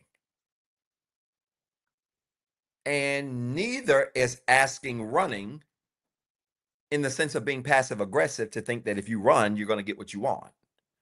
So when avoidants run, that's really their way of asking without using their words. Oh my God. Sometimes when an avoidant runs, they're asking without using their words. And it's really passive aggressive. when they can just use their words and not run. So running becomes a form of asking. This is going to be crazy next week. See how next level that is? I know. Process it. Chew it. Chew it.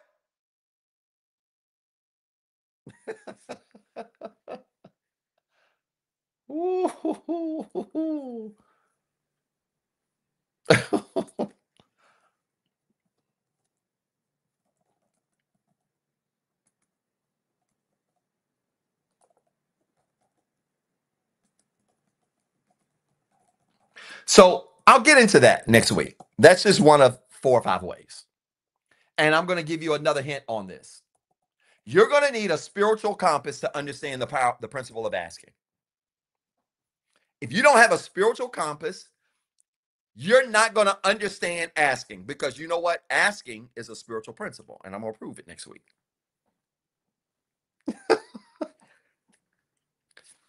I'm going to prove that asking is a spiritual principle. And this is why some of y'all are struggling with your attachment style, whether it be anxious or avoidant. You're struggling because the way you're asking is very non-spiritual. It is very much rooted in your fear, and it's not rooted in a spiritual foundation that gets you results. And when I break this down, y'all are going to be free next week.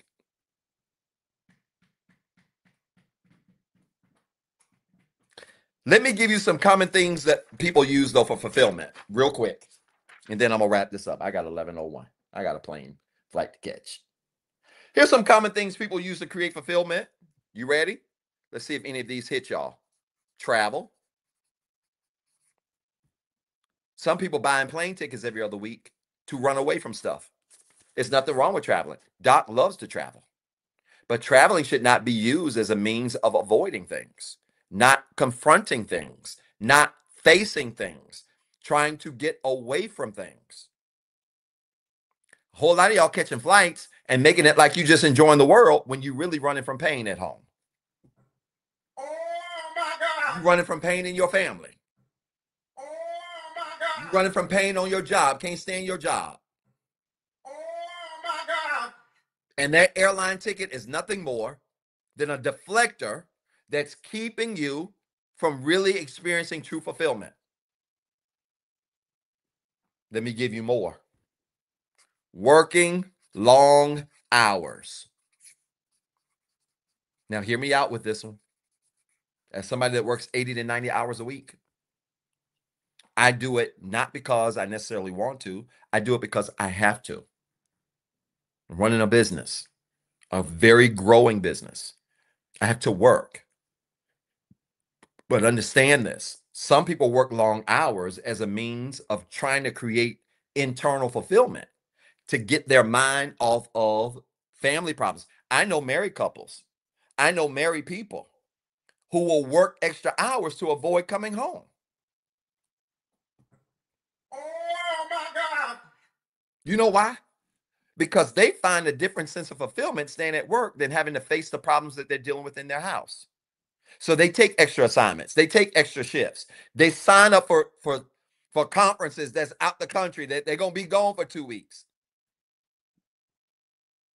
And it ain't for professional development. You're working those long hours looking for fulfillment. Oh, y'all quiet. Oh my God. Let me give you another one. You ready? And that's not everybody, obviously, y'all. Again, I work my hours because I love my job. I would work 200 hours a week if I could. I'm so in love with my work. I am so in love with my work that I just be wanting to take my work on vacation. Hey, baby, i.e. work. You want to go to Antigua next week? I love my work. I'm not talking about if you love your work and you're living a genuinely fulfilled life. I'm talking about those of you that are running from fear. You got to catch the beginning of the broadcast. If you just jump in, it ain't going to make no sense. Those of you that are running from your fears and seeking validation externally, you resort to things like travel, working long hours to avoid addressing things. Let me give you something else people tap into. Uh-oh, about to get quiet. Alcohol. This ain't a vendetta on whether or not you have a drink. I'm not talking about having a drink. I'm talking about those of you that lean on alcohol so hard that you actually become an alcoholic to try to get away from the problems of the present. You try to process your pain through alcohol. You might as well just put alcohol/drugs. This is a real thing. I've got clients that have had to deal with being alcoholics, that have overcome it, that have gone through 12-step programs, that are working with me now to reframe some things. I see this in real time. And a lot of times that is based on a real sense of a lack of fulfillment. Something's missing. You aren't showing up already full so you can end up filled. Let's keep going now that I got your attention. Guess what? Some people use sex to be fulfilled.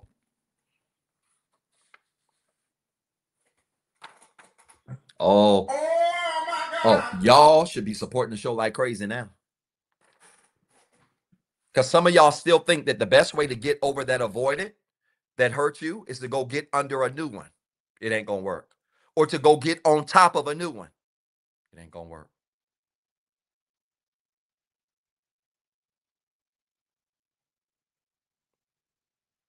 It's not going to work. And I'll tell you, avoidants are good for this. I don't have time to deal with this, but I can make an argument, and maybe I'll get into this next week.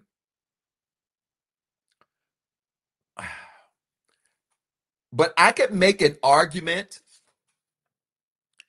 that both anxious people and avoidant people have high tendencies to be promiscuous because both of them in their own ways can use engagement with somebody else to get over a person. And I don't have time to get into that right now because I got 11:06. But this is why it's no wonder that people that are either anxious avoidant or anxious avoidant are also promiscuous.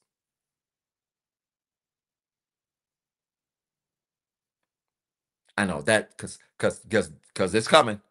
Doc, you telling me secure people can't be promiscuous too? I'm telling you anybody can be promiscuous. I'm talking about who's most likely to be that. I'll tell you why. Because they seek validation, calming of their fears. They seek fulfillment through sexual pleasure. And sometimes when it ain't going right in their relationship, they run out of the arms of who they with to somebody else. Or when you're anxious and the person has run away from you, you become so fragile that you fall into the arms of anybody that'll catch you. Oh my God.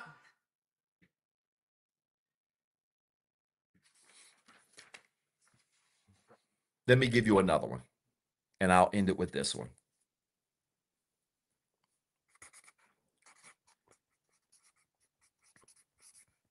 I'm going to get in trouble here. You know, another thing that people do for fulfillment? Serial dating. Since we're talking about the anxious and avoidant being together in a relationship.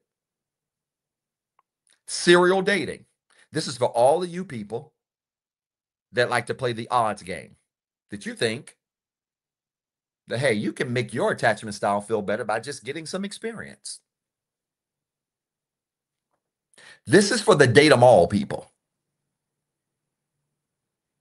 For you date 'em all people that are serial daters, a lot of times people serially date because they are looking for a fulfillment that they have not figured out how to give themselves. They have not showed up full so they can end up filled. So what do? They go from person to person to person. When you have sessions with them, all they talk about, we got to work on their attachment style. We need to work on their relationship with their kids. But somehow the conversation just sway into them being single. And when is the person going to come? And I'm doing this, and I really want a person. Serial daters. And if you're not careful, and I get this, listen, yeah, it got real quiet. It's real quiet on the chat. All 4 networks I'm watching. If you're not careful, I knew I was healed through one of the toughest seasons of my life about 5 or 6 years ago. I knew I was healed when I had no desire to bounce from person to person to person, that I would have rather just be by myself than to go out here and play the odds game. And that attitude is still true today.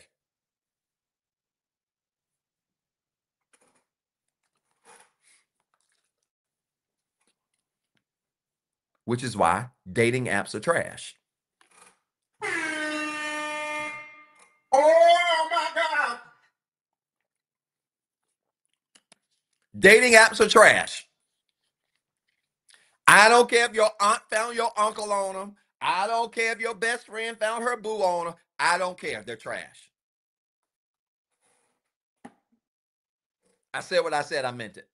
Trash. Levels. There's levels to this. Trash.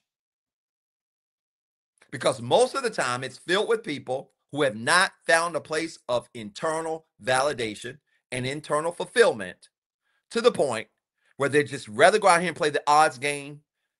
Swipe right, swipe left, swipe up, down. I don't know how you swipe. I've never been on a dating app ever. If you ever see my picture on a dating app, it is a fake page. You will never, Doc, never say never. Never. Doc, you should never say never. Never. You will never see my face on a dating app because it's nothing but a numbers game. It's serial dating. And you've never had people explain it that way.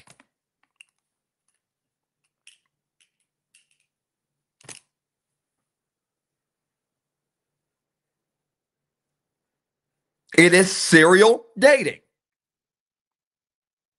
And most times, and you even have people. Now, look, can I be fair? Let me say this in all fairness, and then I'm going to end the live. I'll say this in all fairness because I've had very nice, sweet, kind, respectful men, women who have said, Doc, I have been on a dating app. I went out there. I thought it wouldn't be bad for my healing journey. I'm doing the work. So I'm going out there hoping that I can meet people that also are doing the work. I hear that and I respect that. There are some people that have attempted to use dating apps and they've done it with the best of intentions. Is that fair? Doc's going to be fair. Y'all know me. I'm going to cut it down the middle. Is that fair? There are a lot of you that have used dating apps and you've done it with the right intentions. But the problem, though, is that if you show up, thank you, Sunkiss. The problem with that, though, is if you show up full and they don't show up full, you will never get filled.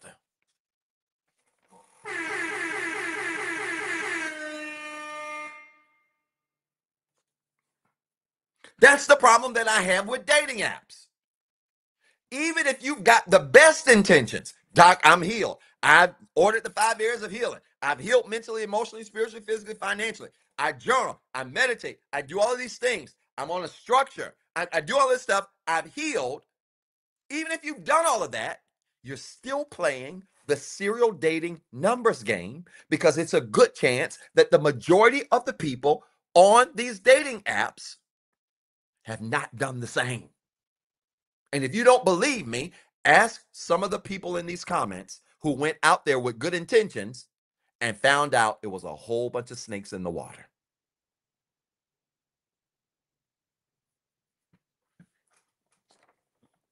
So somebody asked me, Doc, why haven't you created a dating app? Why don't you do a dating app for heal people? I thought about it, but let me tell you why. Because even if I did a dating app for heal people, snakes would come to my pond because they know y'all there.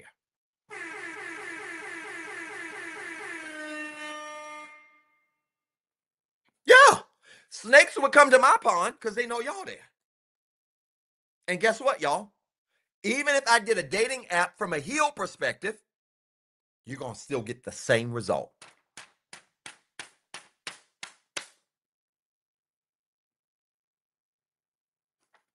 That's why I don't like dating apps.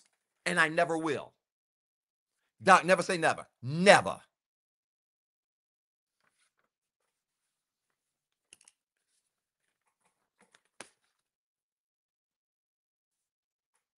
I never will. So I am serious about this. Two things real quick. Sign up for um, Self Awareness New York coming up June the 7th, I think it is.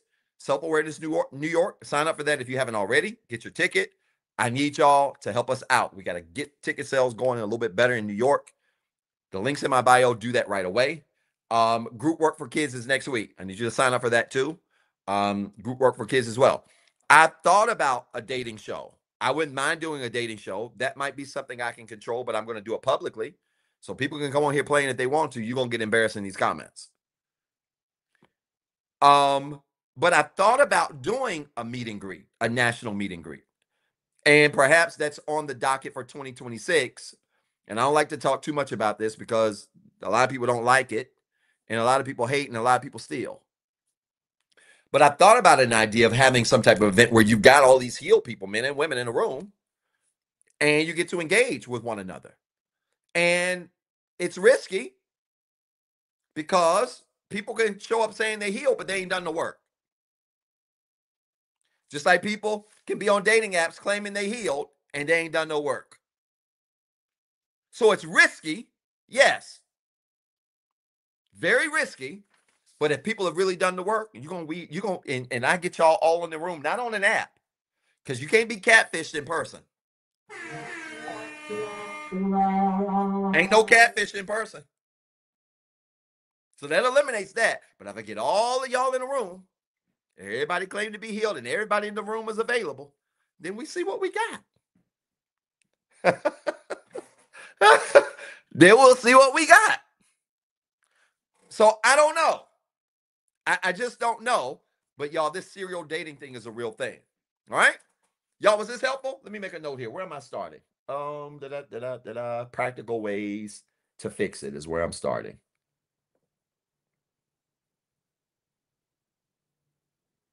Yeah, I'm starting there. Practical ways. So we'll start talking a lot of solutions next week. What's next week? May. Now I'm really sounding like Keith Sweat, all stopped up over here. May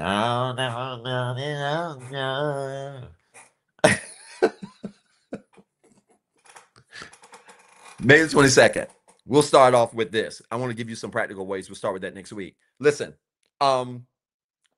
self-awareness, New York. First of all, self-awareness DMV. Thank you for an awesome time last weekend.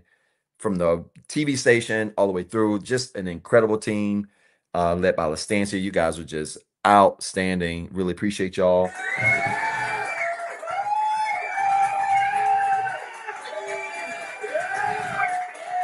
Really appreciate your support. Now, self-awareness, New York. If you are in the New York, New Jersey, Connecticut, anything north of Alexandria, Virginia, I need you in New York. I need you to grab a ticket tonight. I ain't begging, I'm asking real hard. Okay? I'm asking real hard. Now, let me tell y'all about Doc. Doc ain't going to be embarrassed. If I walk in there and it's 20 people, I'm going to teach them 20 people like it's 2,000. I'm mindful of the fact that this is the Chitlin circuit. I have great engines behind. I don't have great engines behind me, promote me, put me on the Breakfast Club and all this. I don't have that. I'm doing this organically. I'm good with that. But if this work is a help to you, I want you to support. I want to see you in New York. Catch a flight. It's getting better and better as we go from city to city. Okay? Children are not allowed, but it's funny you mentioned that because there was an idea that was floated out there about New York because one of my awesome leaders in New York just had a baby. But it's also she's also very connected to the school systems in New York, and we thought about doing a pre-event for children.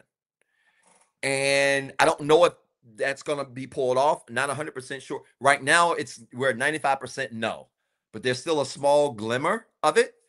But it's funny, and I see Q is on the line, my site coordinator from New York. Shout out to Q. It's funny, Q, that they're asking our children aloud, and we literally were just going back and forth about this. If it wasn't last night, it was night before last. So New York's going to be special, but it's in Harlem, New York, and I need you to get tickets. My goal is to have some news hopefully soon on some other cities like California. This will be my last trip to the Northeast, New York, for now. But like California, Florida, Michigan, and I feel like in Texas again, and New Orleans. So I've got to try to figure out how to slide in 5 more dates and do all of this before October. So it means some of these months are going to be dual months. It's going to be very busy. Okay. Um, and so I hope to have some information on that real soon. But I need you, if you are in the New York area, if you're in the Northeast, in the North, come to New York June the 7th. I ain't begging, I'm just asking real hard. All right. Because we want to put as many people in there as we can. And again, if we don't, we're just going to teach the who's there. We're going to still take pictures and post photos. There's nothing to be shamed about. This work always reaches people that needs to be reached. All right. Okay. So make sure you do that. The ways to support are on the screen. I want y'all to support. I'll check out the way, how well you all have supported, and we'll go from there. I really appreciate all of your support, all the way around. Have an incredible weekend. And again, also, yeah. Work for kids starts next week. I think it's May the 20th. Group work for kids. I'm teaching the topic that's not anxiety. I'm going to teach your 8 to 12 year olds, 13 to 17 year olds about anxiety, what it is and what it is not. And this is going to be a powerful session. It's a session that's very needed because kids very much have a mixed up, skewed view of anxiety, and part of it has to do with social media. There's a lot of different factors, but I'm going to break this down in a very chewable way for them. And I love working with the kids. I've done 2 group works for kids sessions, and every time they're like, "Doc, come up with something else. We want to talk again. Want to talk again." So I love it, and I don't care if it's 3, 5 kids, if it's 50. But the link to sign up for that is also on my site as well. All right, y'all have a good night. Appreciate you. Thank you for sharing the live. Thank you for your support. We'll talk soon. Peace and blessings.